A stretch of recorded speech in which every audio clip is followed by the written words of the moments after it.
Isang magandang mapagpalang araw muli sa atin lahat mga boss, and welcome back to my YouTube channel. Fishkeeper. So what's up sa atin lahat mga boss. At itong vlog na to ay gusto ko sanang samahan nyo ako kasi mayroon akong nakuha sa aking kaibigan na halaman. So after ko makuha mga boss yung halaman na yon sa puno, ay ang gagawin ko naman is ididikit ko siya sa driftwood at mag-aquascape po ako mga boss. So samahan nyo ako sa aking gagawin. Yan mga boss, meron akong gagawin dito. May nakita ako dito sa may parte ng puno. Yan, kung nakikita nyo, itong puno na to, puno ng mangga to. Pero may nakita kasi akong halaman nito. Papasilip ko sa inyo to mamaya, kukunin ko lang siya. Ayan. Naisip ko kasi, may nakita kasi ako nito, napanood ko sa vlog ng ibang fishkeeper. Ginamit kasi nila ito doon sa driftwood nila. So, ang gagawin ko dito, napuwing pa ako, lintik. Puwing muta. Kukunin ko lang to. Gagamitan ko to ng palakol ni Diva. Ayan kung nakikita nyo, may mga halaman dyan Yan yung puno na yan. Yan yung halaman yan. Kung makikita nyo kung gaano mataas po ito, kaya ang gagamitin ko is gagamit ako ng panungkit. Yan, kung nakikita nyo dyan, yung kawayan, mahaba po yan, yan yung panungkit. Tapos may palakol di Diva dyan sa taas. At kukuha lang ako dyan. Para mayroon akong, isasample ko yan. Sasample ko to sa paggawa ng driftwood na nakalagay ito nakadikit. So kuha lang ako nito.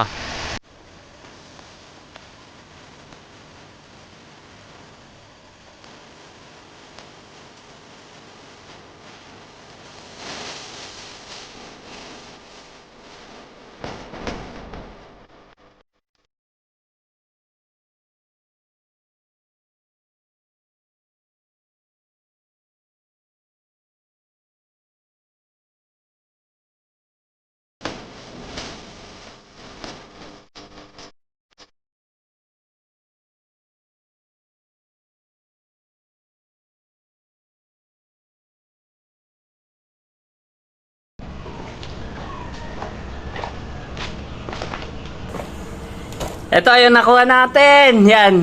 Papakita ko sa inyo ng malapitan. Ito nga pala yung kaibigan ko, si Paring Tol. Sa kanya ako humingi. Kaya maraming salamat sa kaibigan ko na nagbigay sa atin ito. Ayan Pero bago natin nakuha kasi ito, may kasabihan daw. Sabi ng kumpare ko, kaibigan ko, na meron daw nagmamay-ari nito at tanim daw to ng mga kapre. Kaya nagpaalam ako, sabi ko, wag naman sumama sa akin yung kapre dahil alam nyo naman, takot tayo sa mga ganyan. Ayan. Kung white lady pa siguro, malamang hindi na. Kasi malamang yung white lady ang takot sa akin. Ayan. Yan, napakaganda. So abangan nyo na lang to kung paano ko ito ikakabit sa mga driftwood ko. Ayan. Marami pa to Pero tignan ko kung makukuha ko pa yung iba. Ayan. Finally.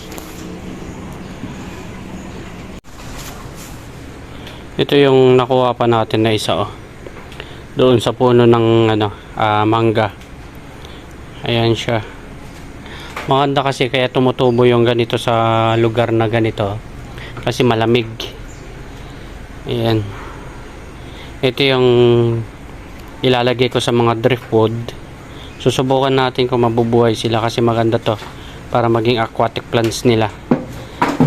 Dagdag dekorasyon sa ating ref tub o kaya sa ating mga aquarium. Magiging planted plants na sila. At sana makapagpabuhay tayo at sana mabuhay din sila sa tubig at hindi lang yon sa driftwood natin. kung hindi man sila mabuhay sa submersible, siguro sa driftwood natin, kahit medyo nakalutang sila, nakahanging doon, ayos lang.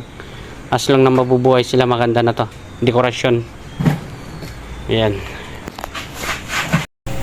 So ito na nga mga boss, at samahan nyo ako. At mag-uumpisa na tayong magdikit at maglagay dito sa ating driftwood. So ang ginawa pala natin dito is nag-timeline na lang tayo para nang sa ganun is hindi ganun kahaba yung i-consume natin na oras dito sa ating pagbablog. So panoorin nyo lang to mga boss.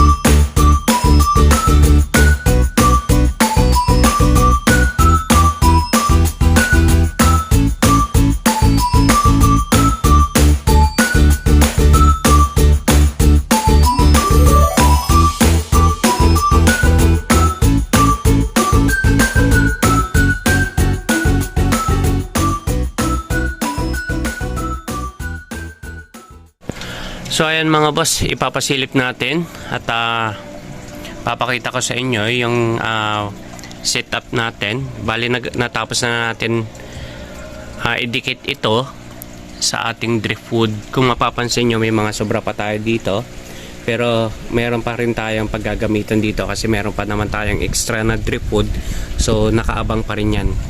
So dito tayo, ayan, kung makikita nyo, ang ginagawa ko pala dito mga boss is ini-sprayhan ko siya ng tubig. Ayan. Kasi yung ganitong klase ng mga halaman is gusto nila laging basa yung kanilang kung saan man sila nakadikit. So since driftwood yung ginamit natin, ito, ini-sprayan natin habang inaantay natin na mag-sit up tayo. So ayan po ang itsura niya mga boss, di ba? Napakaganda at napakaastig naman talaga tignan. Ayan. Paikutin lang natin. Ayan.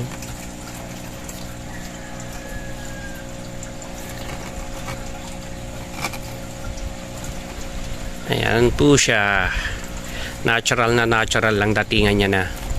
So kung makikita niyo mga boss, meron tayo ditong nakaabang na 5 gallons na aquarium. Bali dyan natin ilalagay at isi-set up natin. So ang mangyayari, parang nakaganyan siya. Ayan. Ganyan po siya. At tatapusin ko lang muna to. Pagpasensya nyo na kung hindi natin makukuha habang ginagawa natin kasi maliit lang po yung space ng natin, memory. So antayin nyo lang at siguro may isi-set up ko din to itong araw na to, itong ginagawa ko. Ito na mga boss, na-set up na natin to at ang kulang na lang dito is yung tubig. So kung makikita nyo, ganito yung itsura nya. So kung makikita nyo nga pala, dagdag ko na lang mga boss, may strip kasi to ayan, magkabilaan. Pero ang ginawa ko dito, tinanggal ko yung kabilang strip, yung ganito nya. Tapos kasi paglalagyan to ng ilaw, tapos dito sa kabila, iniiwan ko na lang to na mayroong strip pa dito kasi feeling ko lang para magkaroon ng suporta at hindi magkaroon ng pagkatanggal dito or pwedeng anong tawag ba doon, yung bumuka yung sealant nya. So ito yung naisip ko. So kung makikita nyo sa taas nya, ganyan ang itsura nyan. Tapos ganito yung front nya. Ayan. Ayan yung front nyan. Tinaasan na lang natin dito sa area na to para magmukha naman siyang kasi mas maganda naman yung hindi naman pantay. Kaya para naman siyang maging mountain ang itsura niya. So sa likod, babaliktarin ko lang siya para makita nyo sa likod niya.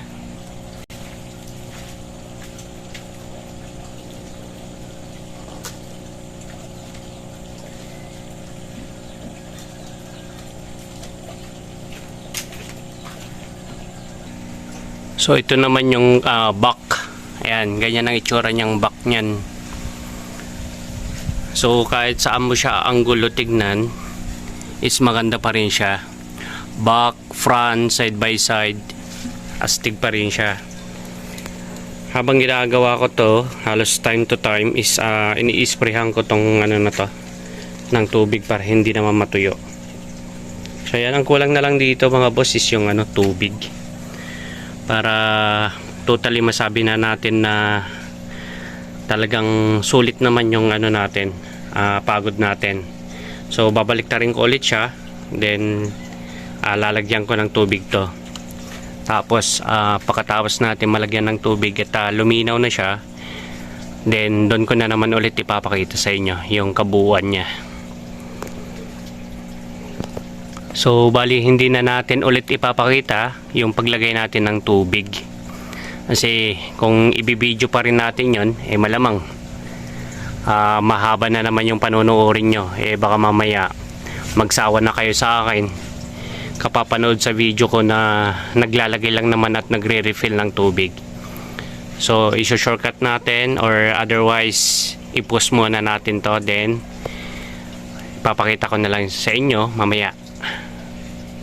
So ayan mga boss, it's finally done at natapos na rin itong ginagawa ko. Bali ito yung complete setup na ngayon.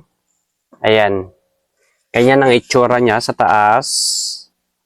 Tapos ganito din sa harapan. Sa likuran, halos ganyan lang din. Parehas lang din yan. Likod at harap, sa tagiliran. Ganyan po ang itsura niya sa tagiliran. Kuhanin na rin natin pati sa likuran. Ganyan ang likod niyan.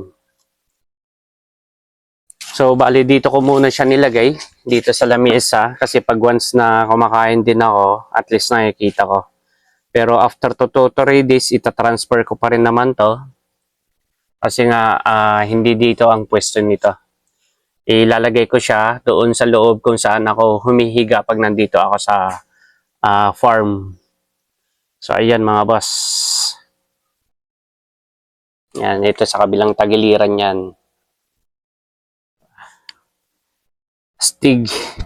So bali gumamit pala tayo dito mga boss ng aquatic plants, at isa-isahin ko, nabanggitin yung mga pangalan ng mga to. Ayan. So magsisimula tayo dito mga boss. Bali gumamit pala ako dito ng halaman na jungle sagittarius. Then dito sa kabila, itong maliliit na to. Ayan. Konti lang kasi itong nilagay ko. Bali 4 lang ata to na stem. So gumamit ako dito ng halaman na Rotala Blood Red.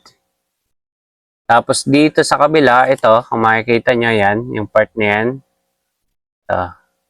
Gumamit din ako dito ng Rotala Anagloidea. Bali yung sinasabi ko po na Rotala Anagloidea is scientific name po yan. Tapos kung makikita nyo, yung parte ng likod, ayan po mga boss, is parrot feeder po yan.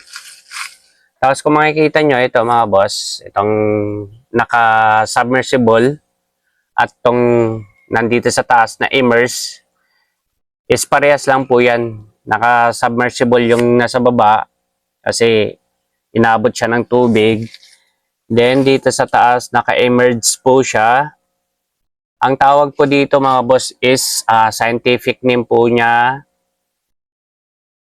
Anthropium parbolum.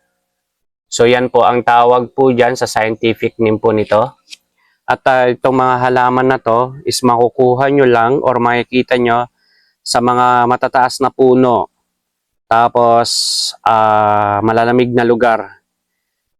Yan, ganyan po siya. Bali, kung makikita nyo, meron din po siyang, yung ako, makikita nyo sa camera ko.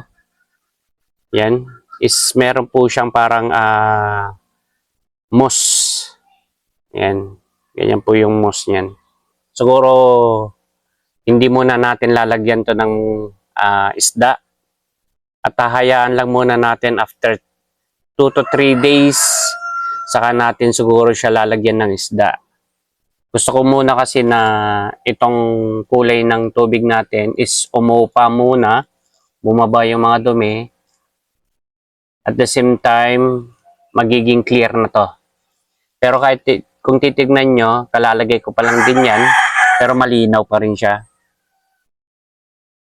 Kaya sa mga katulad ko na nagla-landscape at fish keeper, kung mahilig naman kayo mag-landscape at meron kayong mga nakikita na ganito, kunin nyo at gawin yung submersible at immerse. Pero siguro mas maganda siguro pag naka-immerse po sila. Maganda po yan, idikit nyo lang po sila sa mga driftwood. Bali yung driftwood na ginamit ko dito is sarili ko lang pong gawa. Kumbaga sinetap ko lang din po siya. Pinagdikit ko yung dalawang parang sanga. Tapos ganyan na po yung itsura niya. Natural po yan. Gawa ng kalikasan yung design po niyan. Gawa ng kalikasan kasi nga, yun, inanay na.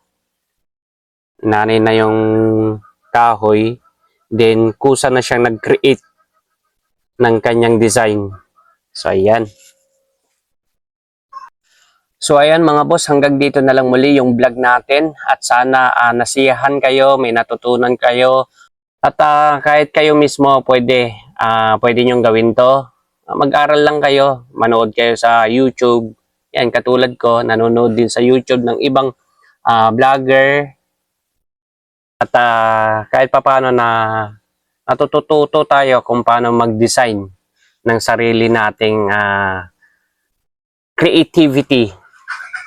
So, muli ako'y nagsasabi sa inyo na maraming salamat sa inyo at kukunin ko na rin yung pagkakataon na to para i-shout out po si Boss Noel Piñola ng Barangay Kuwang, Antipolo City at shout out na rin po kay Boss Nathaniel Romero na ngayon is nasa bansang Vietnam at nag-OJT po siya. Boss Nathaniel, ingat po lagi dyan at God bless you. So ayan mga boss, ako yung muling nagsasabi sa inyo, happy fish out, mabuhay kayo hanggat gusto nyo. Alright, paalam.